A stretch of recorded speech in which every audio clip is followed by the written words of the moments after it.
اور آپ جانتے ہیں صحابہ میں سب سے زیادہ کثیر روایت شخص حضرت ابو ہریرہ رضی اللہ تعالی عنہ کی ذات ہے۔ حضور علیہ السلام کی 5300 سے زائد احادیث کے راوی ہیں۔ حضرت ابو ہریرہ قبیلہ دوس سے تعلق رکھتے ہیں، باپ انتقال کر گئے ہیں، ساری زندگی حضور کے نام پہ گزار دی۔ حضرت ابو ہریرہ خدمت حدیث میں ایسے مشغول رہے کہ شادی کرنے کی فرصت بھی نہیں پائی، ساری زندگی حضور علیہ السلام کی سنگت میں صحبت میں گزار دی۔ بلکہ مجھے یہاں ایک لطیفہ یاد آ گیا، ہمارے ایک مولانا صاحب ہوا کرتے تھے، تو وہ پڑھے تو معمولی تھے لیکن تھے بڑے زندہ دل۔ تو ایک دن کسی نے ان سے پوچھ لیا کہ حضرت یہ جو ابو ہریرہ ہیں ان کو ابو ہریرہ کیوں کہتے ہیں؟ تو ہریرہ تو ہرہ کی تصغیر ہے اور ہرہ بلی کو کہتے ہیں، لیکن چونکہ ان کے علم میں نہیں تھا تو انہوں نے ایک دو لمحے غور کیا، پھر 2-3 مرتبہ اس لفظ کو دہرایا ابو ہریرہ، اور پھر سوچ کے کہنے لگے سمجھ آ گئی ابو ہریرہ کو ابو ہریرہ کیوں کہتے ہیں۔ پوچھنے والوں نے کہا جناب کیوں کہتے ہیں؟ کہا ابو ہریرہ کا معنی ہے ہر ویلے حضور کے پاس رہنے والا۔ تو چلو آج یہی ترجمہ کر لیتے ہیں، ابو ہریرہ ہر ویلے حضور کے پاس ہی رہتے تھے، بلا تعین اوقات حضور سے درس حیات، درس زندگی، درس دین لیتے تھے۔ یہ صفہ کے چبوترے پہ بیٹھ کے حضور سے تعلیم حاصل کرنے والے اسلام کی پہلی درسگاہ کے طالب علم ہیں۔ جنگل سے لکڑیاں کاٹ کے لاتے، بیچتے اور پیٹ کی آگ بجھاتے۔ کبھی حضور کے گھر سے لنگر آ جاتا، کبھی فاقے بھی کاٹتے، کبھی کوئی صحابی ان کی دعوت کرتا اور یوں کام چل جاتا۔ کہتے ہیں ایک دن کھائے پیے ہوئے کافی دن گزر گئے اور حالت یہ تھی کہ کمر بھی سیدھی نہیں ہو رہی تھی۔ جنگل سے لکڑیاں کاٹ کے لاؤں اور بازار میں بیچوں یہ بھی طاقت نہیں تھی۔ حضور کے گھر سے بھی اس دن کچھ نہ آیا اور کسی نے دعوت بھی نہ کی، اور حضور علیہ السلام کی تعلیمات یہ تھی کہ سوال نہیں کرنا۔ اب میں کسی سے سوال کروں مجھے یہ بھی گوارا نہیں تھا، ادھر بھوک کمر بھی سیدھا نہیں ہونے دیتی تھی۔ کہتے ہیں میں نے ہیلا کیا اور مسجد نبوی کے ایک ایسے زاویے پہ بیٹھ گیا جہاں سے لوگوں کا گزر ہوتا تھا۔ میرا مقصد یہ تھا کوئی گزرتا ہوا شخص میرے چہرے کو پڑھ لے گا اور کھانے کی دعوت دے گا، لیکن جو بھی آتا سلام لے کے گزر جاتا۔ کسی نے میرے اندر اترنے کی زحمت گوارا نہ کی۔ وہ کیا کسی نے کہا تھا، ہستی پلکوں کے نیچے غم بھی پلتے ہیں مگر کون دیکھتا ہے اتنی گہرائی میں۔ جب لوگ گزرتے رہے اور کسی نے میرا پوچھا نہ تو میں نے سوچا کہ تھوڑا سا ہیلا اور کرنا چاہیے، جو کوئی آئے میں اس سے ہم کلام ہوں، میری گفتگو کے دوران وہ میرے اندر اترنے کی کوشش کرے گا۔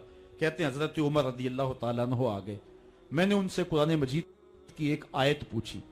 میرا مقصد یہ تھا یہ آیت بتائیں گے، اس دوران میرے سے ہم کلام ہوں گے، میرے لہجے کی ٹوٹ پھٹن سے جان جائیں گے میرا مسئلہ کیا ہے۔ لیکن وہ شاید جلدی میں تھے، انہوں نے آیت بتائی اور چلے گئے۔ میں پھر منتظر ہو گیا تو حضرت صدیق اکبر آ گئے رضی اللہ تعالیٰ عنہ۔ میں نے ان سے کوئی مسئلہ شرعی پوچھ لیا، میرا مسئلہ یہ تھا کہ وہ مسئلہ بتائیں گے، اس دوران میرے مسئلے تک پہنچ جائیں گے، لیکن وہ بھی شاید جلدی میں تھے، انہوں نے مسئلہ بتایا اور چلے گئے۔ میں سوچا میرا مسئلہ تو حل نہ ہوا، اب میں منتظر تھا کہ اب کون آئے گا۔ تو ایک جانب سے روشنی اٹھی اور دل و قلب و نگاہ کا مرشد اولین آ گیا، حضور تشریف لے آئے۔ میں نے حضور سے بھی کوئی مسئلہ ہی دریافت کر لیا۔ آقا نے میری جانب غور سے دیکھا، پھر زیر لب مسکرا کے بولے ابو ہریرہ بھوک لگی ہوئی ہے؟ میں نے کہا جی حضور بھوک لگی ہے۔ کہا پھر میرے پیچھے پیچھے آ جاؤ۔ آگے روایت آپ نے علماء سے سنی ہے، حضور نے گھر والوں سے کہا کچھ ہے؟ انہوں نے کہا ہاں جی دودھ کا ایک پیالہ ہے۔ فرمایا ابو ہریرہ؟ میں نے کہا جی حضور۔ کہا صفہ کے چبوترے پہ جو بیٹھے ان کو بھی بلا لاؤ۔ صرف ابو ہریرہ ہی ہر ویلے پاس نہیں رہتا، اور بھی ہر ویلے پاس رہتے ہیں، ان کا بھی خیال ہے حضور کو۔ تو کہتے ہیں دودھ کا ایک پیالہ، اور میں گیا تو 70 لوگ تھے، حضور کا حکم تھا بلا لایا۔ حضور نے میرے ہاتھ میں دودھ کا پیالہ دیا اور کہا دائیں سے شروع ہو جاؤ۔ میں نے ایک شخص کو دودھ دیا اور دودھ پہ نظر رکھی، اس نے جی بھر کے پیا، لیکن دودھ ختم نہ ہوا۔ دل کو تسلی ہو گئی، دوسرے کو، تیسرے کو، 70 آدمی دودھ پی گئے۔ دودھ کا پیالہ بھرے کا بھرا، لگتا یہ تھا اللہ نے دودھ کے پیالے کا تعلق کوثر کی نہر سے جوڑ دیا۔ جب 70 آدمی پی گئے، اعلیٰ حضرت کا اسلوب بھی دیکھیے، بریلی سے آواز آ رہی ہے، کیوں جناب ابو ہریرہ کیسا تھا وہ جامع شیر جس سے 70 صاحبوں کا دودھ سے منہ پھر گیا؟ کہا ابو ہریرہ کون باقی؟ عرض کی حضور ایک میں باقی، ایک آپ باقی۔ فرمایا کہ ابو ہریرہ تم پیو؟ کہتے ہیں میں نے پیا، سیراب ہو کے پیا۔ حضور نے فرمایا اور پیو، میں نے اور پیا۔ پھر فرمایا اور پیو، میں نے اور پیا، رج گیا۔ تو حضور نے فرمایا ابو ہریرہ اور پیو۔ میں نے کہا مجھے قسم اس رب کی جس نے آپ کو حق کے ساتھ مبعوث کیا ہے، میرے میں ایک قطرے کی گنجائش بھی نہیں ہے۔ تو حضور نے میرے ہاتھ سے پیالہ لیا اور خود نوش جاں کر لیا۔ تو اس حدیث کا ایک پہلو تو یہ ہے کہ دودھ کا ایک پیالہ 72 آدمیوں کو کافی ہو گیا، لیکن دوسرا پہلو کبھی نہ بھولیے کہ دو جہاں کا سردار ہے 71 آدمی۔ حضرت ابو ہریرہ رضی اللہ تعالیٰ عنہ فرماتے ہیں میری ماں کافرہ تھی اور میں حضور کا غلام، اور ماں ہر وقت اپنی دھن میں اور میں اپنی دھن میں ہوں۔ حضرت ابو ہریرہ کے بھائی کوئی نہیں ہے، باپ فوت ہو گئے ہیں، بہن کوئی نہیں ہے، ابھی شادی بھی نہیں ہوئی، دنیا پہ رشتہ ہی کوئی نہیں سوائے ماں کے۔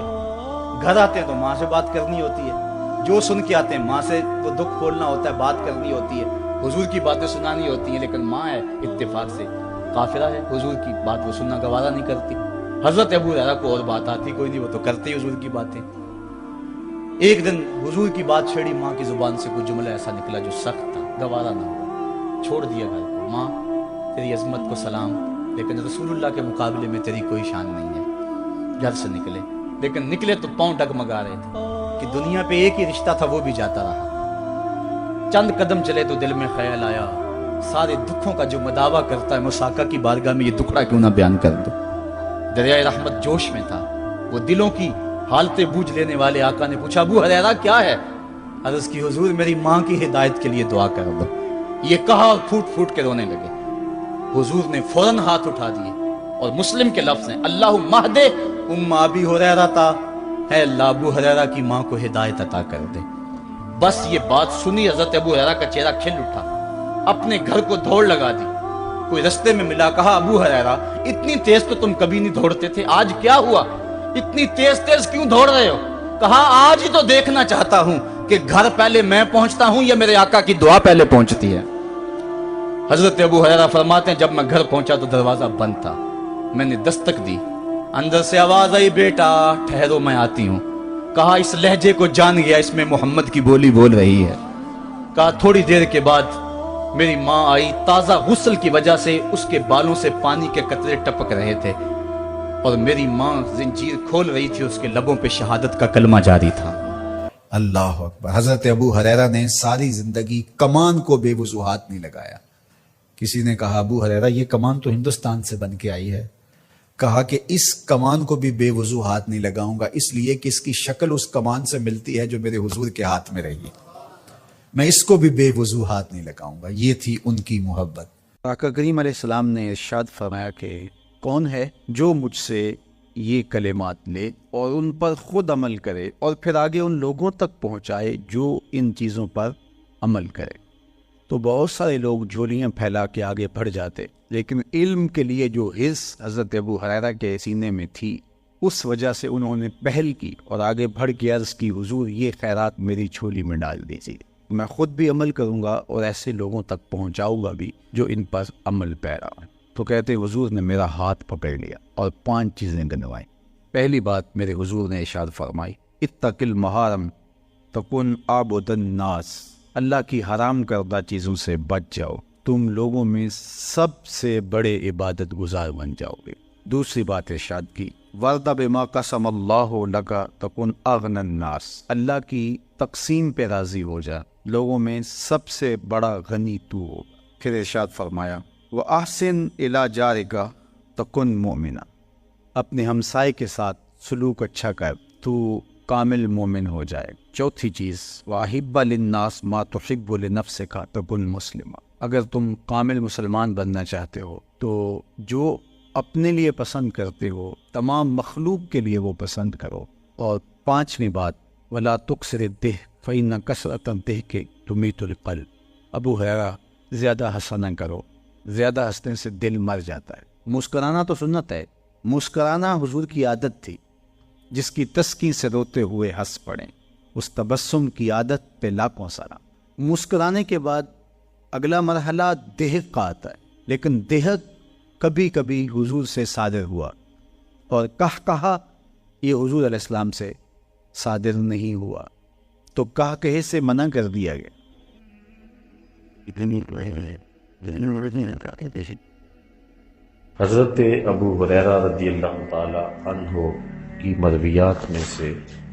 یہ حدیث ہے جس کو پورے ادب کے ساتھ سماعت کریں۔ قال قلت یا رسول اللہ صلی اللہ علیہ وسلم مما خلق الخلق قال من الماء قلنا الجنة ما بناؤها قال لبنة من ذهب ولبنة من فضة وملاتها المسك الأزفر وحسباؤها اللؤلؤ والياقوت وتربتها الزعفران من يدخلها ينام ولا يباس ويخلد ولا يموت ولا يبلى ثيابهم ولا يفنى شبابهم۔ رواہ احمد والترمذی والدارمی۔ تینوں محدثین نے اس کو اپنی اپنی اسناد کے ساتھ حضرت ابو ہریرہ رضی اللہ تعالی عنہ سے روایت کیا ہے۔ کہتے ہیں قلت یا رسول اللہ صلی اللہ علیہ وسلم مما خلق الخلق، کہ مخلوق کو کس شے سے پیدا کیا گیا؟ یہ حضرت ابو ہریرہ حضور سے سوال کرتے۔ عرض کی حضور مخلوق کو کس شے سے پیدا کیا گیا؟ کالا من الماء، تو حضور نے ارشاد فرمایا پانی سے۔ اللہ تعالیٰ نے قرآن مجید میں بھی اس بات کو بیان فرمایا وَجَعَلْنَا مِنَ الْمَاءِ كُلَّ شَيْءٍ حَيٍّ، ہم نے ہر زندہ کی زندگی کا دار و مدار پانی پہ رکھا ہے، ہر ذی روح کو ہم نے پانی سے پیدا کیا۔ آج اس دور کی جدید تحقیق یہاں تک پہنچی ہے کہ ہم نے جو قرآن نے بتایا، تو آج موجودہ دور میں انسان نے تحقیق کرتے ہوئے اس بات تک ٹو لگائی ہے کہ ہر ذی روح شے کی تخلیق پانی سے کی گئی ہے، اور کائنات کا آغاز جو ہے وہ پانی سے ہے۔ لیکن 14 صدیاں قبل میرے اور آپ کے آقا و مولا صلی اللہ علیہ وآلہ وسلم کے سینے پہ اترنے والے قرآن میں اس حقیقت کو واشگاف الفاظ میں بیان کر دیا گیا وَجَعَلْنَا مِنَ الْمَاءِ كُلَّ شَيْءٍ حَيٍّ، ہم نے ہر زندہ کو پانی سے ہی پیدا کیا ہے۔ یہ ایک شخص نے تحقیق کی ہے کہ یہ جو شہد ہوتا ہے، اس شہد کا رنگ کوئی بھی ہو، لیکن اس کو اگر دیکھا جائے تو اس رنگ میں آگے کئی رنگ ہوتے ہیں۔ اس نے تقریباً 20-25 سال کی محنت سے اس نتیجے پر وہ پہنچا ہے کہ شہد کا ایک رنگ نہیں بلکہ شہد کے کئی رنگ ہیں۔ بڑا خوش ہوا کہ مجھے یہ ایک بہت بڑا نقطہ مل گیا ہے۔ اچھا، اس نے اپنی اس معلومات کو، اپنی اس تحقیق کو، اپنے تفحص کو، حاصل مطالعہ کو، تجربات کے نچوڑ کو اپنے دوستوں کے سامنے رکھا۔ اس کے دوستوں کی فہرست میں ایک مسلمان بھی تھا، تو جب نے اس کے سامنے یہ بات رکھی تو اس نے کہا کہ قرآن مجید میں یہ بات موجود ہے کہ ہم نے مکھیوں کے پیٹ سے سیال مادہ نکالا ہے جس کے مختلف رنگ ہیں۔ تو وہ حیرت زدہ ہو گیا، کہا لاؤ دیکھا تو قرآن مجید میں وہ لکھا ہوا تھا۔ تو پھر وہ کہتا ہے میں 25-30 سال کی محنت سے جس نتیجے تک پہنچا ہوں، اور جدید تحقیقات کی روشنی میں اور موجودہ دور کی جدید لیبارٹریاں میرے پاس موجود ہیں، اور پھر میں نے یہ نتیجہ نکالا ہے آج سے 14 صدیاں قبل ایک عرب کے دیہات میں رہنے والے شخص کو کس نے بتایا؟ تو اس کو ماننا پڑا کہ محمد عربی صلی اللہ علیہ وسلم اللہ کے سچے رسول ہیں۔ تو حضور علیہ السلام نے جو احکام ہمیں بتائے، جو چیزیں بتائیں، آج بڑی دیر گزرنے کے بعد سائنس وہاں تک پہنچ رہی ہے۔ کاش کہ مسلمان ان بنیادوں پر کام کرتے اور دنیا سے بہت آگے چلے جاتے۔ تو بہرحال حضرت ابو ہریرہ کہتے ہیں میں نے پوچھا مما خلق الخلق، مخلوق کو کس شے سے پیدا کیا گیا؟ اب میں اس حدیث کی روشنی میں ایک اور بات کہنا چاہوں گا. ایک تو یہ اختلاف ہے کہ لوگ کہتے ہیں کہ نبی کے پاس علم جو ہے وہ غیب کا تھا یا نہیں. ایک تو یہ امت میں اختلاف پایا جاتا ہے اور اس عنوان سے آپ علماء سے گفتگو سنتے ہی رہتے ہیں. ہمارا عقیدہ تو واضح ہے، صاف ہے کہ جب سب سے بڑا غیب اللہ کی ذات، اس نے بھی نقاب اٹھا دیا تو کوئی اور غیب تو پیچھے رہ ہی نہیں گیا. لیکن ایک اور اختلاف ہے امت کے اندر، اور یہ بد نصیبی ہے. لوگ کہتے ہیں کہ حضور کو تشریعی علوم کا علم تھا، تکوینی علوم سے ناآشنائی تھی. یہ بات کہی جاتی. تشریعی علوم جانتے تھے، یعنی جن کا تعلق شریعت سے ہے، اخلاقیات سے ہے، مسائل دینیہ سے ہے، اس میں حضور مہارت رکھتے تھے، جانتے تھے، علم دیا گیا تھا. لیکن جو تکوینی علوم ہیں ان کے بارے میں حضور علیہ السلام کو آگہی نہیں تھی. یہ باقاعدہ اس بات پر لوگ بات کرتے ہیں اور وہ اس پر دلائل دینے کی کوشش بھی کرتے ہیں، اور بھولے بھالے لوگوں کو وہ چکر میں لے بھی آتے ہیں کہ حضور عالم علوم تشریعیہ تھے، عالم علوم تکوینیہ نہیں تھے. میں صرف اتنی بات کہوں گا کہ مخلوقات کو کس شے سے پیدا کیا گیا، اس کا تعلق علوم تشریعیہ سے ہے یا علوم تکوینیہ سے ہے. تو ایک بچہ بھی جانتا ہے کہ اس کا تعلق علوم تشریعیہ سے نہیں ہے، علوم تکوینیہ سے ہے. اور حضرت ابو ہریرہ حضور سے علوم تکوینیہ کا سوال کر رہے ہیں. آپ یہاں ہر پیر کو آتے ہیں، کبھی کبھی سوال و جواب کی نشست بھی ہو جاتی ہے، کوئی ساتھی سوال بھی پوچھ لیتا ہے، تو میرے سے میرے ماننے والے، محبت کرنے والے وہی سوال پوچھتے ہیں جو میرے متعلق ہوتا ہے.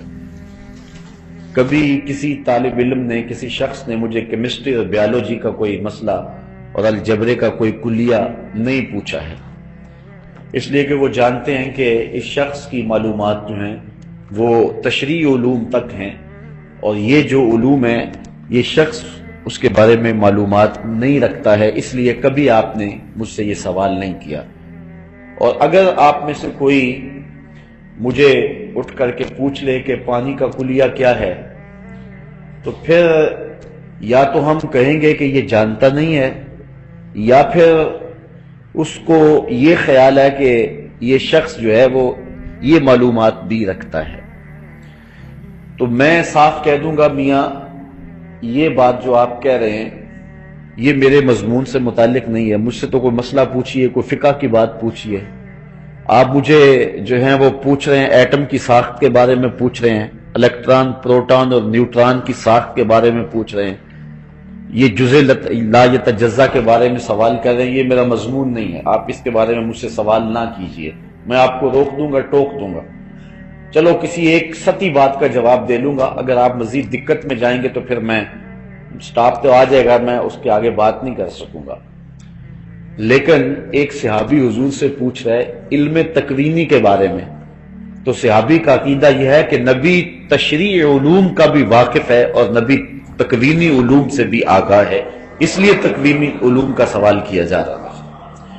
تو آج کے اگر کسی شخص کو سمجھ نہیں آتی تو اس کی قسمت، لیکن صحابی کو پتا ہے کہ کائنات کی کوئی شے نہیں ہے جو میرے محمد عربی کی نگاہوں سے چھپی ہوئی ہو، اس لیے وہ حضور سے پوچھ رہا ہے مما خلق الخلق، حضور یہ بتائیے کہ مخلوق کس شے سے پیدا کی گئی، اس کا مادہ کیا تھا، اس کا میٹیریل کیا تھا، کس شے سے کائنات کی تخلیق کی گئی.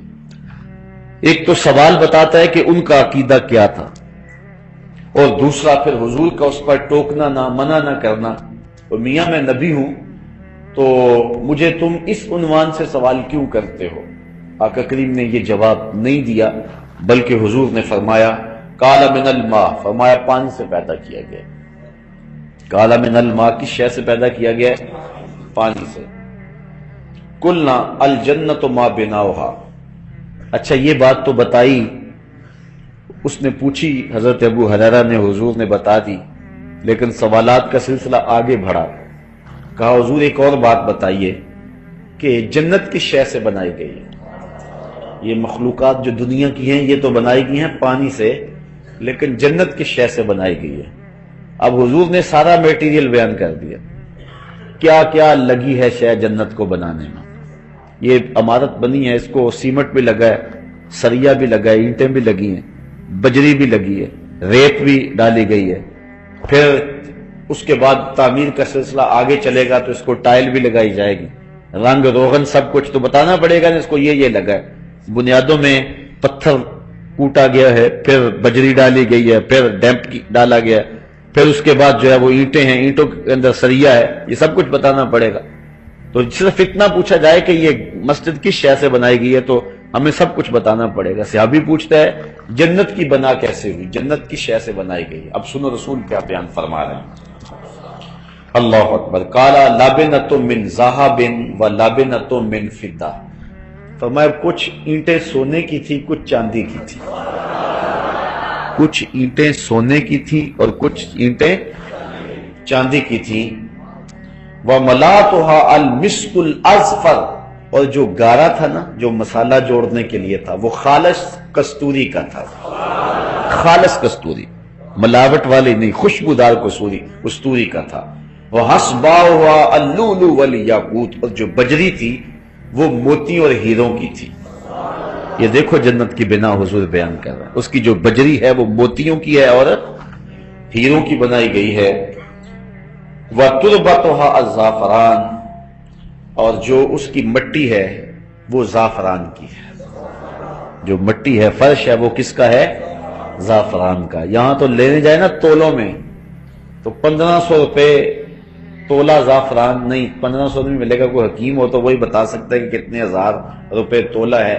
اور پھر بھی وہ بھی یقین نہیں ہوگا کہ یہ خالص ہے کہ یہ ناخالص ہے. لیکن جنت کی ساری زمین زعفران کی، اینٹیں سونے کی اور چاندی کی، گارا کستوری کا، اور اس کے اندر جو بجری ڈالی گئی ہے وہ ہیرے اور جواہر کی. اللہ اکبر. یہ دیکھیے جنت کی بنا حضور بیان فرما رہے ہیں. آگے فرمایا يدخلها من يدخلها ينعم ولا يباس. جو داخل ہوگا پھر وہ جنت کی نعمتیں پائے گا اور کبھی بھی وہاں بوڑھا نہیں ہوگا. وَيَخْلُدْ. اور ہمیشہ رہے گا. وَلَا يَمُوتُ. تو کبھی موت نہیں آئے گی. وَلَا يُبْلَى ثِيَابُهُمْ. کپڑے پرانے نہیں ہوں گے. وَلَا يُفْنَى شَبَابُهُمْ. جوانی ڈھلے گی نہیں، جوانی بھی قائم رہے گی، کپڑے بھی پرانے نہیں ہوں گے، بڑھاپا بھی نہیں آئے گا، موت بھی نہیں آئے گی، اور جنت سے نکالا بھی نہیں جائے گا. یہ کس شخص کو ملے گا؟ جو حضور کی نوکری کرے گا، جو حضور کی غلامی میں جیے گا، حضور کی غلامی میں مرے گا. یہاں تو کسی کی 2 کنال کی کوٹھی ہو نا تو وہ بہانے بتاتا پھرتا ہے کہ میں یار بڑے پیسے لگ گئے. کیا ہوا ہے؟ وہ یار 2 کنال کی کوٹھی شروع کر بیٹھا تھا، 3 کروڑ روپیہ لگ گیا. ایک بندے نے 11 کنال کی کوٹھی شروع کی، ابھی مکمل نہیں ہوئی ہے. وہ 6 مرتبہ مجھے بتا چکا ہے کہ اتنے پیسے لگ گئے ہیں، بس جو ہے وہ بھی مکمل ہی نہیں ہو رہی.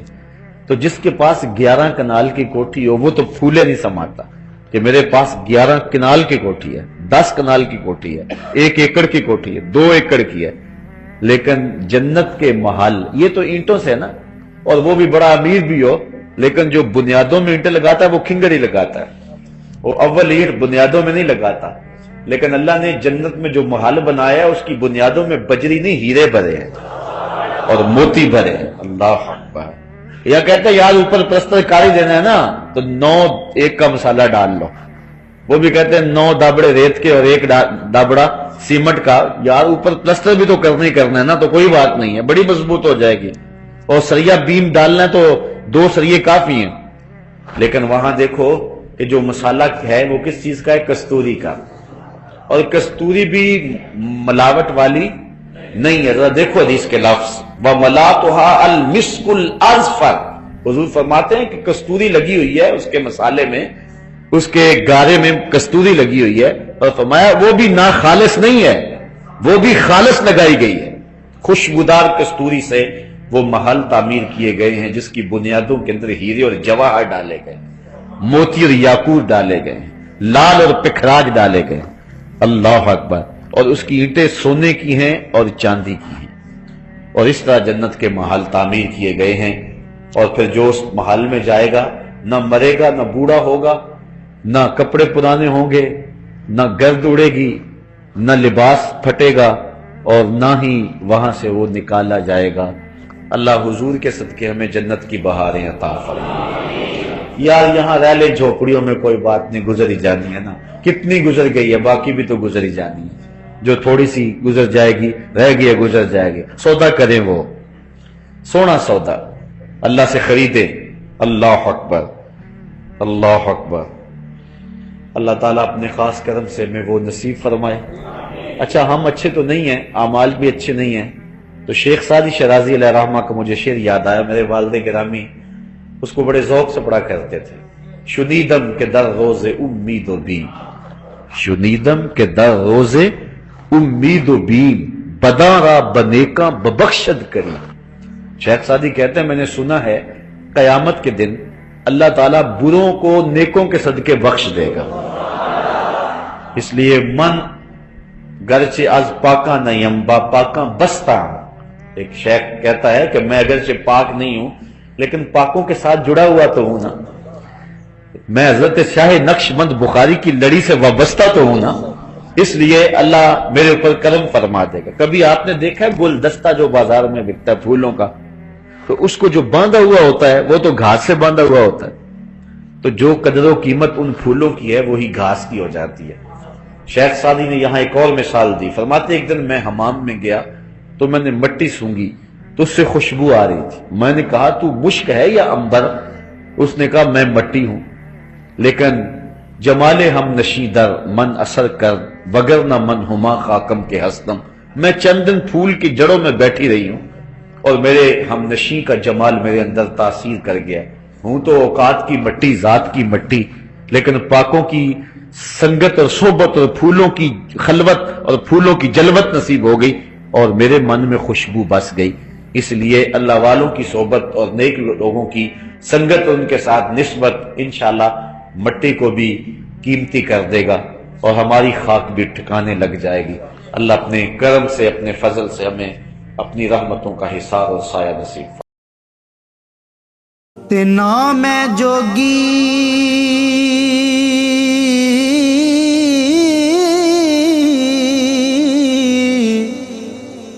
نام ہے جنگم،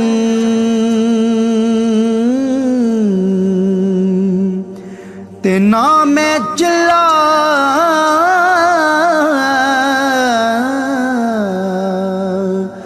کمایا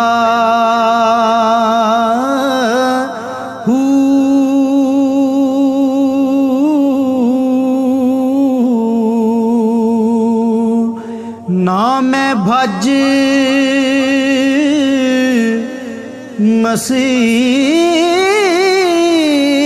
مسیتی وڑیا، نا تسبا